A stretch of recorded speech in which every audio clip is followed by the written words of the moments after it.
Hello বন্ধুরা, আমাদের সবসময়ই বাইরের দেশ সম্পর্কে জানতে খুব ইচ্ছে করে। সেই দেশের মানুষজন কেমন, সেই দেশের কালচার কেমন, কেমনই বা সেই দেশের সংস্কৃতি, এই সব কিছু আমাদের জানতে খুব ইচ্ছে করে। কিন্তু আপনি কি ভেবে দেখেছেন, আপনি যদি কোনোদিন বিদেশে বেড়াতে যান এবং সেখানকার মানুষ যদি আপনার কাছে ইন্ডিয়ার সম্পর্কে কিছু জানতে চায় এবং তখন আপনি যদি বেশি কিছু না বলতে পারেন, তাহলে তো তখন আপনি লজ্জায় পড়ে যাবেন। তো বাইরের দেশ সম্পর্কে জানার আগে আমাদের নিজের দেশ সম্পর্কে জানা উচিত। তো আজকের এই ভিডিওটির উদ্দেশ্য হলো আপনাদেরকে ইন্ডিয়ার ব্যাপারে এমন কিছু তথ্য জানানো, যেগুলিকে জানার পর ভারতের প্রতি আপনার ভালোবাসা, সম্মান ও জ্ঞান অনেক গুণ বেড়ে যাবে, যেগুলিকে জানার পর একজন ভারতীয় নাগরিক হিসেবে আপনি গর্বিত বোধ করবেন। তো ফ্যাক্ট মাসার আরো একটি নতুন ভিডিওতে আপনাদেরকে অনেক অনেক স্বাগত জানাই। তো চলুন বেশি লেট না করে আজকের এই ভিডিওটিকে শুরু করি। জনসংখ্যার দিক থেকে আমাদের দেশ ভারত পৃথিবীতে চীনের পর দ্বিতীয় স্থান অধিকার করেছে। আজকের দিনে ভারতের টোটাল পপুলেশন প্রায় 140 কোটির কাছাকাছি। পুরো দুনিয়াতে যেখানে 4000-এরও বেশি ভাষা ব্যবহার করা হয়, সেখানে শুধু ভারতে নিজের প্রায় 16টি ভাষা রয়েছে। আর ভারতে এই 16টি ভাষার মধ্যে 122টি ভাষাকে প্রধান ভাষা হিসেবে ব্যবহার করা হয়, আর যার মধ্যে প্রায় 30টি ভাষাকে 10 লক্ষ মানুষ ব্যবহার করে। কিন্তু আপনি জেনে অবাক হবেন যে এতগুলো ভাষা থাকার পরও ভারতে নিজের কোনো রাষ্ট্রীয় ভাষা নেই। অনেকে মনে করে যে হিন্দি হচ্ছে ভারতের রাষ্ট্রীয় ভাষা, কিন্তু এটা সঠিক নয়। হিন্দি হচ্ছে শুধুমাত্র ভারতের অফিসিয়াল ল্যাঙ্গুয়েজ। বন্ধুরা, আপনারা কি জানেন আমাদের দেশ ভারতকে কেন এত মহান বলা হয়? যদিও এর উত্তর তো অনেকই রয়েছে, কিন্তু যেটা আমাদের দেশকে অন্য দেশ থেকে আলাদা বানায় সেটা হচ্ছে ভারত শুরু থেকে শান্তিপূর্ণভাবে থাকতে পছন্দ করে। ভারত নিজে থেকে কখনো অন্য দেশের সাথে শত্রুতা তৈরি করে না।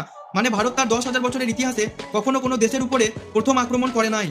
কিন্তু ইতিহাস সাক্ষী আছে, অনেক দেশ আমাদের দেশের উপর হামলা করেছিল, আমাদের সবকিছু লুটে নিয়েছিল এবং আমাদের উপর খুব অত্যাচার করেছিল। কিন্তু আমাদের দেশের মানুষও চুপ থাকেনি। আমাদের দেশের বীর সৈন্যরা তাদেরকে উপযুক্ত জবাব দিয়েছিল। আজ ভারত হাতিয়ারের দিক থেকে অন্য দেশের থেকে কোনো অংশে পিছিয়ে নেই। ভারতের কাছেও রয়েছে উন্নত মানের সব হাতিয়ার। ভারত হলো এমন একটি দেশ যার কাছে রয়েছে দুনিয়ার সব থেকে বড় লোকতন্ত্র ও দুনিয়ার সব থেকে বড় লিখিত সংবিধান। বন্ধুরা, আমাদের দেশের জনসংখ্যা যদি এত বেশি হয়, তাহলে একবার ভাবুন আমাদের দেশের রেল নেটওয়ার্ক কত বড় হবে।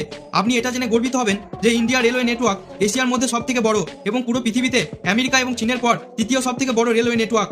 এবং বর্তমানে ইন্ডিয়ান রেলওয়েতে 16 লক্ষেরও বেশি কর্মী কাজ করছেন, আর এই সংখ্যাটি অনেক দেশের টোটাল জনসংখ্যার থেকেও বেশি। বন্ধুরা, আমাদের দেশে দুটি জিনিসের চর্চা সব থেকে বেশি হয়, একটি হচ্ছে বলিউড এবং অন্যটি হচ্ছে ক্রিকেট। আমাদের দেশের বলিউড ইন্ডাস্ট্রি অনেক বড়। প্রতি বছর বলিউডে প্রায় 1,500-এরও বেশি মুভি তৈরি হয় এবং আমাদের দেশে সালমান খান, শাহরুখ খান, আমির খান ও অক্ষয় কুমারের মতো বড় বড় সুপারস্টাররা রয়েছে, যাদের মুভি শুধু ইন্ডিয়াতে রিলিজ হয় না, পৃথিবীর প্রায় অনেক দেশেই রিলিজ হয়। আর ক্রিকেটের কথা বলতে গেলে আমাদের দেশের অধিকাংশ মানুষই ক্রিকেটের পিছনে পাগল। খেলার কথা যখন হচ্ছে তখন আপনাদেরকে জানিয়ে দিই যে আমাদের দেশ কবাডিতেও পিছিয়ে নেই, আমাদের দেশ কবাডিতেও অনেক ভালো। আপনি জেনে গর্বিত হবেন যে এখনো পর্যন্ত কবাডিতে হওয়া 6টি ওয়ার্ল্ড কাপই ভারত জিতেছে। আপনারা কি জানেন আমাদের দেশে রয়েছে দুনিয়ার সব থেকে বড় ক্রিকেট স্টেডিয়াম? আহমেদাবাদ শহরের নরেন্দ্র মোদী স্টেডিয়ামটি হচ্ছে পৃথিবীর সব থেকে বড় ক্রিকেট স্টেডিয়াম, যেটার প্রথমে নাম ছিল মোটেরা ক্রিকেট স্টেডিয়াম। এই স্টেডিয়ামের মধ্যে 1,32,000 দর্শক একসাথে বসে ক্রিকেট ম্যাচের মজা নিতে পারে। আর এই স্টেডিয়ামটিকে বানাতে 800 কোটি টাকা খরচ হয়েছিল। দেশের সবকিছু নিয়ে যখন আলোচনা করাই হচ্ছে, তখন আমাদের দেশে রিয়েল হিরোদের কি করে ভুলে যাওয়া যায়? পৃথিবীর মধ্যে দ্বিতীয় সব থেকে বড় মিলিটারি ফোর্স রয়েছে আমাদের দেশে, আর আমাদের সৈন্যরা খুবই সাহসী ও শক্তিশালী। তারা সার্জিক্যাল স্ট্রাইকের মতো বড় বড় মিশনকে সম্পূর্ণ করে তাদের সাহসিকতার প্রমাণ দিয়েছে। আমরা ভারতীয়রা সাধারণত খাওয়া দাওয়া করতে খুব ভালোবাসি, আপনিও নিশ্চয়ই ভালোবাসেন। দুনিয়ার মধ্যে ভারত সুস্বাদু খাবারের জন্য খুবই বিখ্যাত, আর প্রতি বছর দুনিয়ার বিভিন্ন প্রান্ত থেকে পর্যটকেরা ভারতে আসেন এই সুস্বাদু খাবারগুলির স্বাদ নেওয়ার জন্য।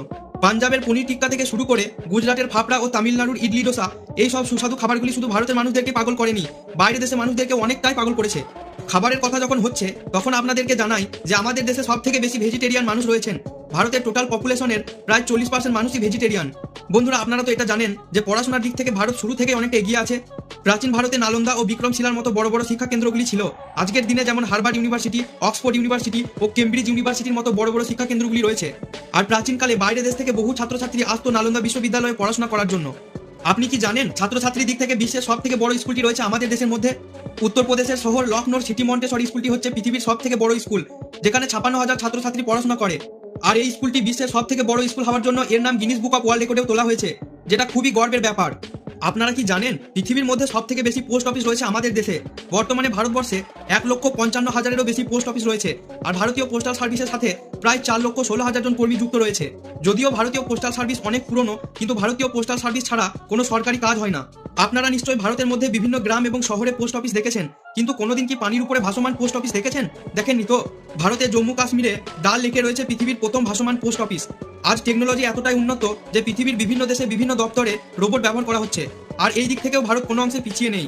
অন্যান্য দেশের মতো ভারতও বিভিন্ন ক্ষেত্রে নতুন নতুন টেকনোলজির ব্যবহার করছে, তাতে সেটা আর্টিফিশিয়াল ইন্টেলিজেন্সই হোক অথবা রোবোটিক্স। ভারতীয় বিজ্ঞানীরা এই হিউম্যানয়েড রোবটটি তৈরি করেছে, আর এই রোবটটির নাম মিত্র। আর এই রোবটটি মানুষের সাথে স্মার্টভাবে কথা বলতে পারে। আজ পুরো পৃথিবী যে শূন্য এবং ডেসিমেলের ব্যবহার করছে, এই শূন্য এবং ডেসিমেলের আবিষ্কার প্রাচীনকালে আমাদের ভারতীয় বৈজ্ঞানিকরাই করেছিলেন। এছাড়াও আপনারা যে চেস খেলতে ভালোবাসেন, এই চেস খেলার সর্বপ্রথম আবিষ্কার ভারতে হয়েছিল। আপনার জামার মধ্যে যে বোতাম রয়েছে সেই বোতামের আবিষ্কারও ভারতে হয়েছিল। আপনারা নিজেদের চুলকে মজবুত করার জন্য ও চুলের সৌন্দর্যকে বাড়ানোর জন্য যে শ্যাম্পু ব্যবহার করেন সেই শ্যাম্পুরও আবিষ্কার প্রথম ভারতবর্ষে হয়েছিল। বন্ধুরা, আমাদের দেশের স্পেস এজেন্সি ইসরোর সাফল্যের কথা প্রায় সকলেই জানে। আমরা গর্ব করে বলতে পারি আমাদের দেশের space agency ISRO space related বিভিন্ন ধরনের কাজকর্ম ও এক্সপেরিমেন্টের দিক থেকে পৃথিবীতে পঞ্চম স্থান অধিকার করেছে। আপনারা নিশ্চয়ই দেখেছেন ইসরো মঙ্গল অভিযানের মতো বড় বড় সফল মিশনকে খুব কম খরচে সম্পূর্ণ করেছে। আমাদের ভারত দুনিয়ার মধ্যে প্রথম এমন দেশ যে তার প্রথম চেষ্টায় মঙ্গল গ্রহতে মহাকাশযান পাঠিয়েছিল এবং চাঁদে সর্বপ্রথম পানির খোঁজ আমাদের দেশই করেছিল, যেটা সত্যি খুবই গর্বের ব্যাপার। আমাদের দেশ শুধু এখানেই থেমে নেই, ভারত মহাকাশে প্রথম হিউম্যানয়েড রোবট পাঠানোর প্ল্যান করছে, আর এর জন্য একটি রোবটও তৈরি করা হয়েছে যার নাম ভায়োমিত্র। বন্ধুরা, আপনারা নিশ্চয়ই দেখেছেন যখন আমরা কোনো জিনিস কিনি তখন সেই জিনিসটিতে এমআরপি লেখা থাকে।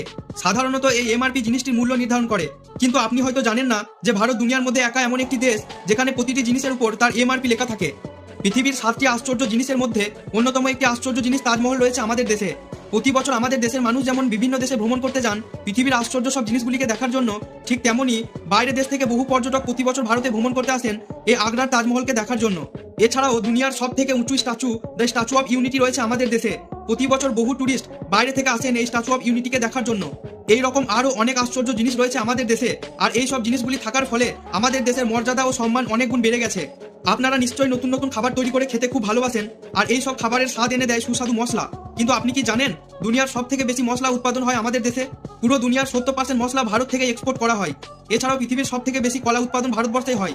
বন্ধুরা, এই সময় ভারত দুনিয়ার মধ্যে সব থেকে বেশি দুধ উৎপাদনকারী দেশ হিসেবে খ্যাতি লাভ করেছে। প্রতি বছর আমাদের দেশ থেকে অন্য দেশে প্রচুর পরিমাণে দুধ এক্সপোর্ট করা হয়। আপনারা নিশ্চয়ই জানেন যে প্রত্যেক 12 বছর পর ভারতে কুম্ভ মেলার আয়োজন করা হয়, আর এই কুম্ভ মেলায় এত বেশি মানুষ আসে যে এই ভিড়কে স্পেস থেকেও দেখা যায়। ইন্দোনেশিয়া এবং পাকিস্তানের পর দুনিয়ার সব থেকে বেশি মুসলিম ভারতে বসবাস করে, এবং পুরো দুনিয়ার মুসলিম দেশগুলির তুলনায় সব থেকে বেশি মসজিদ ভারতে রয়েছে, আর ভারতে প্রায় 3 লক্ষের বেশি মসজিদ রয়েছে। দুনিয়ার মধ্যে ভারতে সব থেকে বেশি ইংরেজি ভাষায় কথা বলা হয়। বন্ধুরা, ইংরেজদের শাসনের আগে আমাদের ভারত পুরো দুনিয়ার মধ্যে সব থেকে ধনী দেশ ছিল।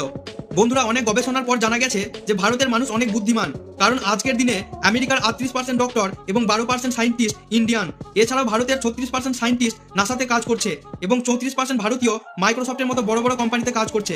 আমাদের দেশের মানুষদেরকে কেন এত বেশি বুদ্ধিমান বলা হয় আমি তার একটা ছোট্ট এক্সাম্পল দিচ্ছি। একদিন মাইক্রোসফটের কর্ণধর বিল গেটসকে জিজ্ঞাসা করা হয়েছিল যে তিনি কেন এত বেশি ভারতীয়দেরকে হায়ার করেন মাইক্রোসফটে কাজ করার জন্য। তখন বিল গেটস বলেছিলেন যে আমি যদি মাইক্রোসফটের জন্য ইন্ডিয়ানদেরকে হায়ার করা বন্ধ করে দিই তাহলে ইন্ডিয়ানরা তাদের দেশে মাইক্রোসফট 2 আবিষ্কার করে ফেলবে। ভারতকে সোনার দেশও বলা হয় কারণ ভারতীয় মহিলারা সোনার অলংকার পরতে খুব ভালোবাসেন, আর ভারতীয় মহিলাদের কাছে এত বেশি সোনা আছে যা অনেক বড় বড় দেশেও নেই। একটা সার্ভেতে জানা গেছে যে পুরো দুনিয়ার 11% সোনা ভারতীয় মহিলাদের কাছেই রয়েছে। আমাদের দেশের রেল নেটওয়ার্ক যেমন অনেক বড়, তেমনই আমাদের দেশের রোড নেটওয়ার্কও অনেক বড়। পৃথিবীতে দ্বিতীয় সব থেকে বড় রোড নেটওয়ার্ক রয়েছে আমাদের দেশে। আমাদের দেশে রোড নেটওয়ার্ক চারিদিকে জালের মতো ছড়িয়ে রয়েছে। তো বন্ধুরা, এই ছিল ভারতের সাথে যুক্ত কিছু গুরুত্বপূর্ণ তথ্য। এগুলি ছাড়াও এখনো ভারতের ব্যাপারে আরো অনেক গুরুত্বপূর্ণ তথ্য আছে যেগুলিকে একটা ভিডিওর মাধ্যমে কভার করা কখনোই সম্ভব নয়। ভারতীয় নাগরিক হিসেবে আপনার যদি গর্ব হয় তাহলে কমেন্টে লিখুন জয় হিন্দ। আর আশা করছি আজকের ভিডিওটি আপনাদেরকে খুব ভালো লেগেছে। ভিডিওটি যদি ভালো লাগে তাহলে অবশ্যই লাইক করবেন এবং বন্ধুদের সাথে শেয়ার করবেন। আর এই চ্যানেলটিতে নতুন হলে অবশ্যই সাবস্ক্রাইব করে পাশে থাকা বেল আইকনটি প্রেস করবেন। আবার দেখা হবে নতুন একটি ভিডিওতে।